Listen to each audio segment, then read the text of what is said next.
여우 같은 경우에는 무리를 지어서 조직적으로 사냥을 하고 그런 게 잘 없어요. 사실 과학적으로는 고독한 늑대보다는 고독한 여우가 좀 더 정확한 말이겠죠. 그렇게 깊은 산에는 잘 안 살아요. 사람이 사는 곳에도 나타나려면 나타날 수 있는 여우가 어디서 뭘 묻혀왔을지도 모르는데 좀 겁나지 않냐. 특히 이제 한국, 중국, 일본에서 여우가 진짜 밉상인 동물이죠. 여우가 개하고 비슷해가지고 얼핏 보니까 되게 귀엽고 그런 것 같은데 밝은 낮에 이렇게 눈빛이 딱 마주치면 왜 뱀눈이야? 눈 왜 그렇게 떠? 조선시대 들어오면 여우에 대한 글 중에 보면 여우가 100마리가 있으면 100마리를 보이는 대로 다 죽여야 되고 세상에서 여우가 제일 나쁘다.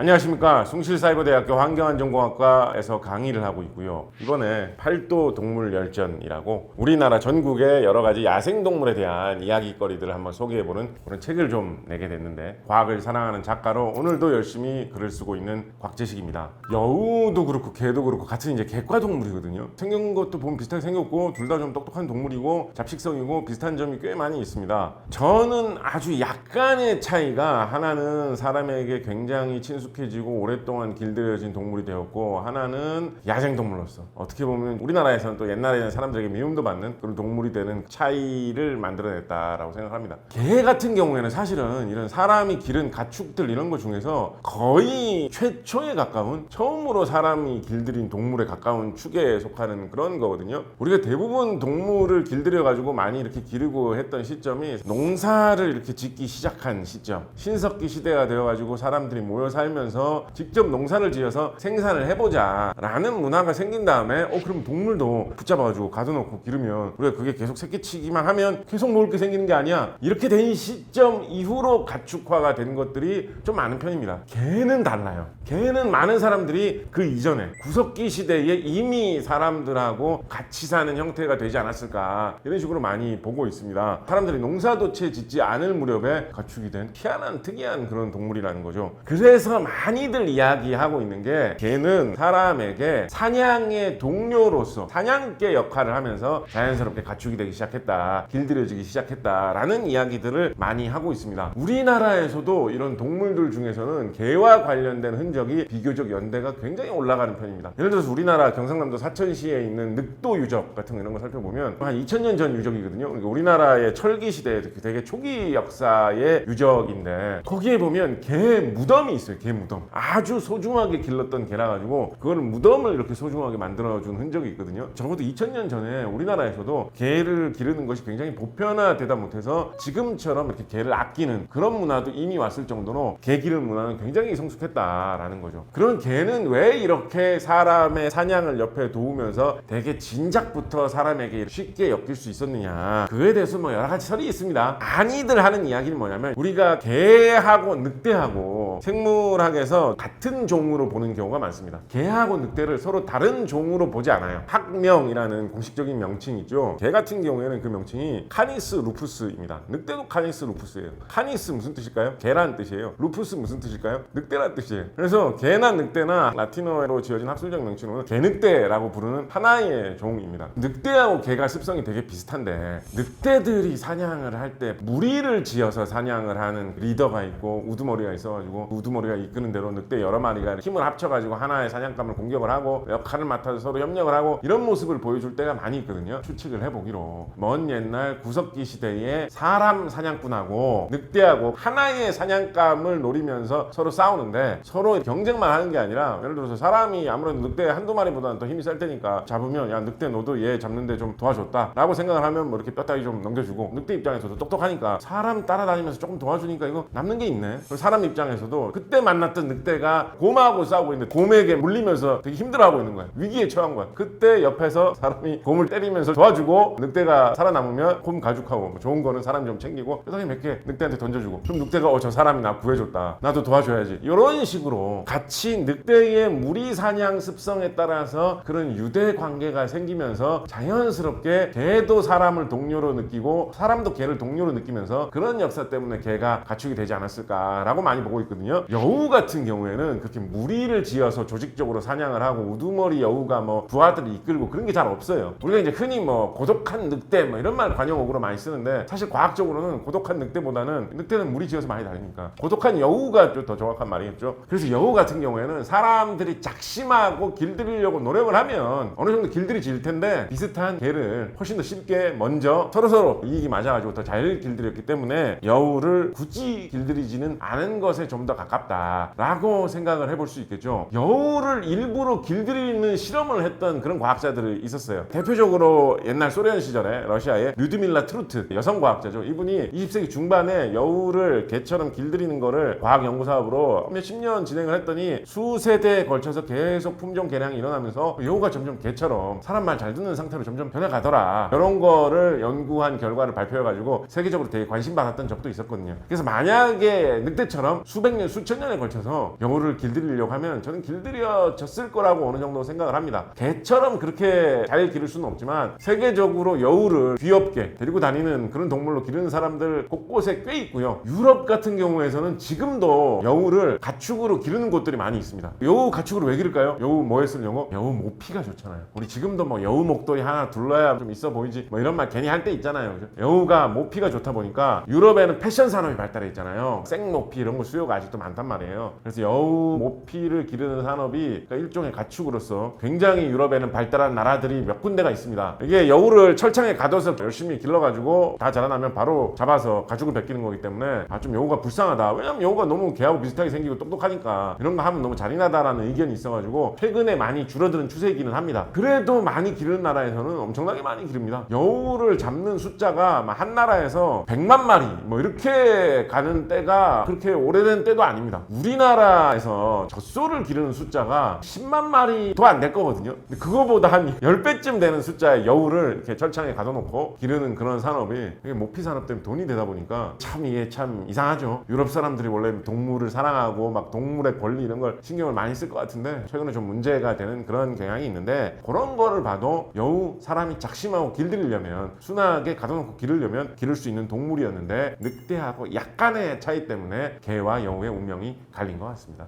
여우가 산에 사는 동물로 우리에게 많이 알려져 있는데 그렇게 깊은 산에는 잘 안 살아요. 여우가 좀 나지막한 산에 사람이 사는 곳에도 나타나려면 나타날 수 있는 그런 동물입니다. 그래서 재밌는 게 최근에 이게 약간 문제가 되고 있기도 하고 어떤 사람들은 이게 명물이다라고 부르기로 하는 게 영국 런던에 여우 문제가 있습니다. 영국 런던에 옛날부터 런던 시내에 여우가 좀 나타난다라고 해가지고 말은 좀 있었는데 요즘 들어서 숫자가 너무 불어났어요. 사람들마다 집계하는 거에 따라서 통계가 다르긴 한데 적어도 런던시 구역 안에 여우가 10,000마리 정도는 살 거다라고 보고 있습니다. 여러분 인터넷을 검색을 해보시면 뭐 여우가 런던에서 뭐 지하철 탄다, 뭐 에스컬레이터 타고 뭐 쇼핑몰에 여우가 올라가고 있다, 별 희한한 사진이 다 나올 정도로 우리나라에 약간 뭐 길고양이가 있다, 혹은 뭐 최근에 우리나라의 도시 지역에도 고라니가 나타나고 있다, 이런 것 때문에 여기저기서 뉴스 많이 나오는 것처럼 런던에는 여우가 너무 많아가지고 이거 여우 좋아하는 사람들은 런던의 명물, 런던의 우리 귀여운 마스코트 여우 이렇게 생각하시는 분들도 있고 좀 안 좋게 생각하시는 분들은 여우가 어디서 뭘 묻혀왔을지도 모르는데 좀 겁나지 않냐, 여우가 사람 공격하면 어떡하냐, 뭐 이런 식의 좀 우려를 표하는 그런 것도 있거든요. 그런 걸 보면 사람 사는 곳하고 여우 사는 곳이 사실은 많이 겹칠 수 있었죠. 여우가 우리나라에서 조사를 해보면 굴을 파고 들어가서 사는 경우가 많은데 여우가 굴을 그렇게 잘 파지 못합니다. 그래서 굴에 제주껏 만들어가지고 들어가서 사는 경우도 있고 바위 틈, 나무 둥치 뭐 이런 거를 굴로 이용해서 들어가서 사는 경우도 있고요. 재밌는 게 우리나라에 사는 야생동물 중에 오소리가 굴을 좀 잘 파는 편이거든요. 오소리를 그래서 옛날에는 뭐 토저, 그러니까 땅돼지 이런 식으로 부르기도 했어요. 돼지처럼 통통한데 땅을 워낙 잘 파가지고 발만 봐도 딱 땅 잘 파게 생겼습니다. 오소리가 굴 엄청 길게 파요. 한 10m 가까이씩 파는 경우도 있어요. 여러분 사는 집의 넓이가 어느 정도 되세요? 오소리 크기 한 1m 정도밖에 안 되는데 자기 키에 한 10배씩 되는 그런 굴을 자기 집으로 누리고 삽니다. 우리가 사는 집은 왜 이렇게 별로 크지 않을까요?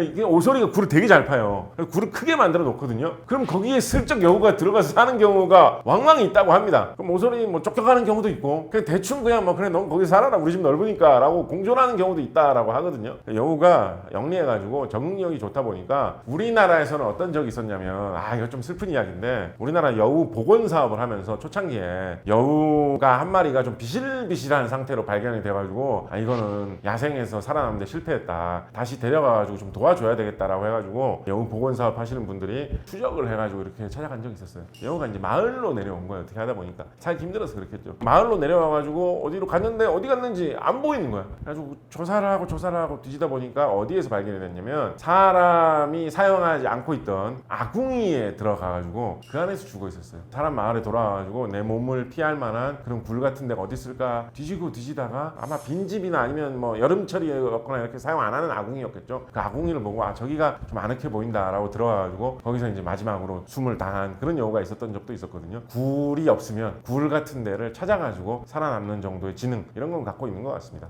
여우 꼬리가 좀 탐나지 않습니까? 우리나라의 세종실록 지리지 이런 걸 찾아보면 각 지역의 특산물 이런 거 써놓으면서 경상도 이런 지역의 특산물로 여우 꼬리, 여우를 한자로 호라고 하지 않습니까? 호미 이렇게 써놓은 기록도 보일 정도로 여우하면 꼬리지라고 많이 생각을 합니다. 우리가 여우 목도리, 여우 모피로 뭐 만든다라고 생각했을 때 뭐 생각하시나요? 여우 머리를 뭐 이렇게 두르고 다니는 거 생각하십니까? 꼬리를 이렇게 목도리로 만든 거 많이 생각하잖아요. 여우 꼬리가 되게 특징적인 부분입니다. 근데 여우가 사람들이 나한테 언젠가 착하게 해줄지 몰라, 사람들 목도리 만들려고 꼬리를 키워야지 이러면서 여우가 꼬리를 발달시켰을 리는 없잖아요. 그죠? 여우가 몸집에 비해서 되게 큰 꼬리를 가지고 있는데 이게 도대체 어떠한 유리한 장점이 있길래 여우가 생존하는 데 도움이 되어서 지금까지 남아있는 특징이 되었을까 고민해 볼 만한 문제입니다. 크게 이제 두 가지 정도 장점을 많이 지적을 합니다. 첫 번째로 사람이 여우 목도리 두르는 거하고 비슷한 이유로 따뜻하다. 체온 조절에 장점이 있다. 꼬리가 탐스러운 동물들이 이 비슷한 습성을 가지고 있는 경우가 꽤 있습니다. 추울 때 몸을 웅크릴 때 꼬리를 이렇게 앞쪽으로 이렇게 펼쳐져 가지고 마치 꼬리를 껴안으면 이불로 쓸 수 있을 것처럼 그런 식으로 하는 동물들이 여우 말고도 좀 더 있는데 여우도 대표적인 그런 동물이죠. 그러니까 추울 때 꼬리가 따뜻하다라는 걸 이용을 해가지고 그런 식으로 체온을 지키기 위해서 그렇게 활용을 하는 거죠. 그러면 아니 온몸에 그냥 양처럼 털이 다 북실북실 나면 오히려 더 편리하지 않을까? 충분히 해볼 수 있는 생각인데 그렇게 하면 무슨 문제가 있겠습니까? 여름에 너무 덥잖아요. 그래서 여름에 더울 때는 꼬리를 그렇게 웅크리고 붙잡고 이렇게 하지 않고 펼쳐가지고 오히려 열을 더 발산하는 데 도움이 되죠. 넓은 면적에 더 몸체가 이렇게 드러나 있게 되면 바람이 닿는 면적도 더 많아지고 뜨거운 열기를 내뿜는 데는 도움이 되니까 여름에는 이렇게 좀 펼쳐가지고 시원하게, 겨울에는 좀 웅크리고 찐 털을 이용을 해가지고 열기를 좀 가둬서 따뜻하게, 열을 관리하기에 유리하기 때문에 꼬리가 발달했다라는 거 하나 이야기해 볼 수 있고요. 또 한 가지는 요거는 여우가 사냥할 때 영상 같은 거 많이 보면 이래서 그런가 라는 싶은 생각이 들 수가 있는데, 특히 새 종류 같은 거 이런 거 날아다니는 동물 같은 거 잡을 때 이렇게 위로 점프를 하면서 이렇게 잡으려고 하는 경우가 많이 있습니다. 내려 꽂듯이 잡는 것 같기도 하고요. 점프를 하면 이렇게 폴짝 하면서 작은 동물들, 특히 새 종류 같은 거 이런 거 습격을 해가지고 잡는 경우가 많이 있거든요. 여우가 그래서 그렇게 뭐 나무 타기를 잘한다거나 이런 거 아닌 거 치고는 점프 같은 걸 좀 잘하는 편입니다. 그래서 이제 우리나라 옛날 전설 같은 것 중에 보면 그런 거 있죠. 여우가 이렇게 가고 있는데 점프를 해가지고 이렇게 한 바퀴 공중에서 도니까 사람으로 변신해가지고 나타나더라. 여우가 뭐 두 바퀴 구르고 나면 다시 원래 상태로 돌아가고 어쩌고 하는 그런 게 있을, 그런 전설이 있을 정도로 여우가 되게 개성적으로 점프해가지고 이렇게 몸을 날렵하게 움직이는 그런 모습을 보여줄 때가 있습니다. 근데 그렇게 복잡한 점프를 할 때 무게 중심을 조절해 줄 수 있는 좀 긴 꼬리가, 튼실한 꼬리가 뒤쪽에 있으면 그거를 상하 좌우로 움직여가지고 무게 중심 맞추는데 도움이 되기 때문에 점프라든가 산 지역에서 균형을 잘 잡아야 될 때, 그럴 때 균형 잡기에 꼬리가 많이 도움이 되기 때문에 꼬리가 발달한 거다라는 이야기도 있습니다. 사람들도 이렇게 뭐 줄타기 할 때 긴 짝대기 같은 거 하나 이렇게 들고 그걸로 균형 잡으면서 외줄타기 하는 경우 꽤 많이 있잖아요. 그런데 반대로 생각을 해보면 그런 탐스러운 꼬리가 있는 것 때문에 사람들이 이제 많이 사냥을 하고 그런 거를 생각을 해보면 여우가 살아남는데 방해가 된 점도 있다라고도 이야기해 볼 수 있을 것 같습니다. 특히 이제 한국, 중국, 일본에서 여우가 진짜 밉상인 동물이죠. 이유는 한 두 개 정도 생각을 해볼 수가 있을 것 같은데요. 쉽게 생각해 볼 수 있는 이유로 여우를 가까이서 이렇게 보면 눈이 좀 특이하게 생겼어요. 고양이 눈이나 뱀 눈처럼 빛이 강해가지고 눈이 작아질 때 세로로 이렇게 작아지는 그런 눈입니다. 고양이도 이제 밝을 때 보면 눈이 그렇게 되잖아요. 그때 보면 고양이가 어떨 때 조금 무섭게 느껴질 때 있죠. 개 눈은 안 그렇잖아요. 개 눈은 사람 눈하고 이렇게 비슷하게 생겼잖아요. 그죠? 그래서 옛날 사람들이 보기에 여우가 개하고 비슷해가지고 얼핏 보니까 되게 귀엽고 그런 것 같은데 밝은 낮에 이렇게 눈빛이 딱 마주치면 왜 뱀눈이야? 눈 왜 그렇게 떠? 약간 좀 그런 느낌이 있는 거예요. 여우 볼 때마다. 그래서 좀 꺼려지는 게 분명 하나 있었을 것 같아요. 그 이질감. 우리에게 가장 친숙하고 귀여운 동물인 개하고 되게 비슷한데 눈은 이상하게 고양이 눈, 뱀눈이다. 개는 개인데 뭔가 악마의 개 라든가 막 이런 느낌으로 불길한 느낌을 주는 그런 게 또 하나 있었던 것 같아요. 그리고 또 하나는, 이거는 옛날에는 많이 이야기 안 하던 건데 요즘 들어서 좀 더 인기를 끄는 것 중에 여우 울음소리를 한번 들어봐라. 이거 좋아할 수가 없다 라는 설이 있습니다. 그러니까 옛날에는 영상 이런 거를 쉽게 구해서 보기가 어려웠으니까 여우 울음소리가 어떤지 아는 사람들이 별로 없었잖아요. 요즘 이렇게 인터넷에서 검색하면 여우 울음소리를 들어볼 수 있거든요. 여우가 여러 가지 울음소리를 냅니다. 흔히 캐클링이라고 하는 소리가 있어요. 캐클링. 막 낄낄거리는 소리 비슷하게 한 특이한 이상한 소리 있어요. 여우의 레프터, 여우의 웃음소리라고 검색을 해도 나오는 게 있고요. 그리고 여우가 그런 소리 말고 좀 큰 소리, 강한 소리 낼 때 있잖아요. 개 같으면 뭐 월월 짖겠죠, 그죠? 여우는 그렇게 강한 소리 낼 때 이상한 비명소리 같은 소리 냅니다. 사람 비명소리 비슷한 좀 높은 소리를 내요. 남자 소리보다는 좀 더 여자 소리에 가까운. 근데 그게 약간 비명소리 비슷하게 울려 퍼지는 거예요. 그거 들어보면 되게 이상합니다.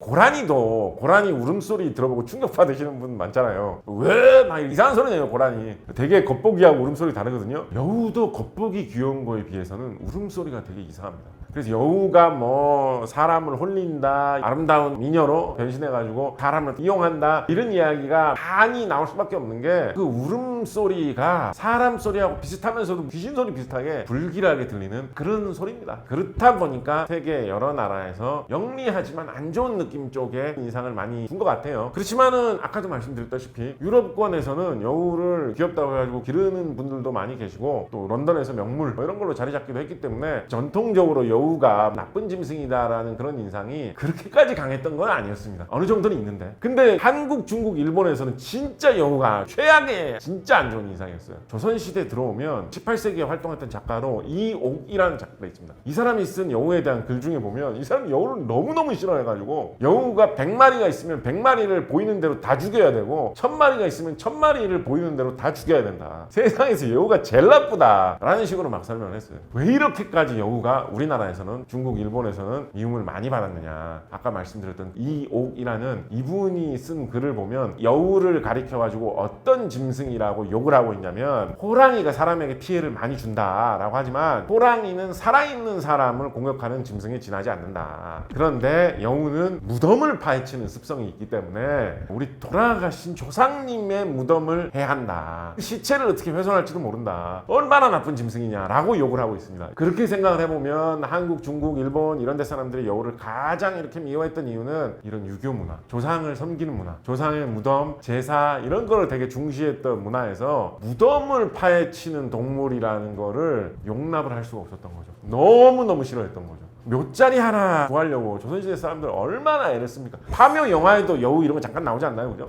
그게 우리나라의 정서를 반영하고 있는 것 같아요. 사실은 여우가 뭐 굳이 무덤 파헤치는 거 그렇게 좋아하고 그렇지는 않거든요. 막상 관찰을 해보면. 근데 일단 여우가 영리한 동물이기 때문에 사람들이 무덤가에 와가지고 성묘하고 뭐 고시래하고 뭐 이렇게 하면 저기에 먹을 거 많다라고 해가지고 무덤에 자주 찾아올 만한 동물이긴 합니다. 그리고 여우가 먹을 게 있으면 조금 먹고 땅에 한번 묻었다가 보관했다가 다시 파헤쳐서 먹고 이런 습성을 갖고 있어요. 그러다 보니까 여우가 저놈이 무덤을 파네? 우리 할아버지 무덤 파네? 어떻게 하려고 우리 할아버지 무덤을 파는 거야? 유럽 사람들 입장에서는 이런 거 별로 없었겠죠, 그죠? 유럽 사람들은 산에 무덤 잘 만들지도 않고 돌관으로 해가지고 돌로 덮어놓고 이렇게 해오면 뭐 여우가 거기 와가지고 뭐 하러 파겠습니까? 제사도 안 지내는데. 그런 정도까지는 유럽에서는 아니었던 것 같은데 한국, 중국, 일본에서는 그런 무덤 관련된 것 때문에 여우가 특히 미움을 많이 받았던 것 같습니다. 한반도에서 완전 멸종된 건 아니고요. 남한 지역에서 거의 멸종에 가까울 정도로 숫자가 대폭 줄어들었습니다. 옛날에는 이런 여우 전설이 전국 각지에 생길 정도로 여우가 되게 흔한 동물이었고 여우를 보는 게 어렵지 않았다라고 생각하시는 분들이 아직도 생존해 계실 정도로, 그런데 되게 짧은 시간 안에 급격히 줄어들어가지고 2000년대 들어와서는 이건 멸종했나 말았나 고민을 해야 될 지경. 단순히 뭐 쉽게 생각하면 사람들이 인구가 늘어나고 하니까 야생동물 살기가 없어져서 줄어들었겠지 뭐 이렇게 생각할 수도 있는데 꼭 그런 거는 아니거든요. 예를 들면 뭐 멧돼지라든가 고라니라든가 청설모라든가 오히려 현대가 되어가지고 환경에 잘 적응해서 더 늘어난 것으로 평가되는 그런 야생동물도 꽤 많이 있습니다. 여우는 영리해가지고 적응 잘할 것 같기도 한데 이상하게 팍 줄어들었어요. 아주 짧은 기간 하에. 이게 좀 특이한 사건입니다. 연구의 가치가 있는 사건입니다. 어떻게 보면 좀 수수께끼라고도 볼 수 있는데요. 우리나라 환경부에서 제시한 여러 가지 자료들 같은 거를 보면 가장 많이 언급하고 있는 거는 뭐냐면 70년대, 60년대에 우리나라에서 굉장히 유행을 했던 쥐잡기 운동 때문일 것이다 라는 이야기를 하고 있습니다. 1960년대, 1970년대에 쥐가 있으면 위생적으로도 안 좋고 그게 곡식 같은 거를 파먹고 농작물을 파먹으면 농가의 이런 소득을 키운다 키우는데도 많이 방해가 된다라고 해가지고 쥐를 없애야지 농사 짓는 사람들의 소득도 지킬 수 있고 국민들의 위생도 지킬 수 있다라고 해가지고 전국적으로 대대적인 쥐잡기 운동을 많이 했습니다. 60년대 70년대 이럴 때 학교에서 숙제 같은 걸로 내준 적도 있어요. 방학 숙제 같은 걸로 쥐 5마리는 최대한 잡아와라. 그러면 쥐를 잡아가지고 학교에 제출할 수는 없잖아요. 뭐 제출할까요? 쥐 꼬리를 잘라가지고 제출해요. 쥐 꼬리만.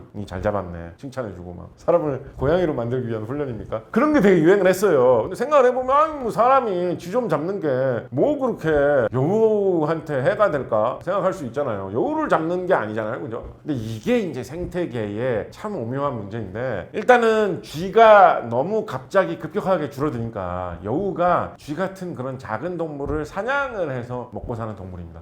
그러니까 쥐가 좀 있어야지 여우가 그걸 잡아먹고 살 수가 있는 거예요. 쥐가 일단 급격하게 줄어드니까 여우의 먹이가 줄어들어가지고 여우가 살기 어려워지는 그런 문제가 일단 생길 수가 있죠. 그리고 또 하나 좀 크게 생각해 볼 수 있는 게 60년대 70년대 쥐를 잡을 때 사람들이 뭐 옛날처럼 화살 쏘아가지고 쥐를 잡은 게 아니잖아요. 총 쏘아가지고 쥐를 잡은 게 아니잖아요. 쥐약으로 쥐를 많이 잡았어요. 쥐약으로 쥐를 잡으면 쥐가 죽을 때가 다 돼가지고 사람 앞에 나타나가지고 아 나 죽으니까 양지비 바른 곳에 묻어주십시오 이러면서 쥐가 죽습니까? 돌아다니다가 그냥 아무 데서나 죽는 거예요. 그러면 약 먹고 죽은 많은 쥐들이 사람이 사는 곳에서, 사람이 보이는 곳에서 벗어난 곳에서 죽습니다. 그러면 그거를 여우가 잡아먹을 수 있게 되는 거죠. 그럼 어떻게 되겠습니까? 쥐약이 퍼져 있는 쥐를 여우가 봤을 때는 얼마나 공짜로 떨어진 먹이겠습니까? 세상에 내가 착한 일 많이 했나 보다. 하늘에서 쥐가 떨어지네. 아, 오늘 맛있게 한입 하자 하면서 먹었을 텐데 사실은 안에 쥐약이 들어있던 거죠. 그럼 먹으면 여우도 이제 죽게 되는 거죠. 그죠? 그래서 그렇게 의도치 않게 쥐잡기 운동의 여파 때문에 60년대 70년대를 지나면서 한 20여 년 사이에 여우가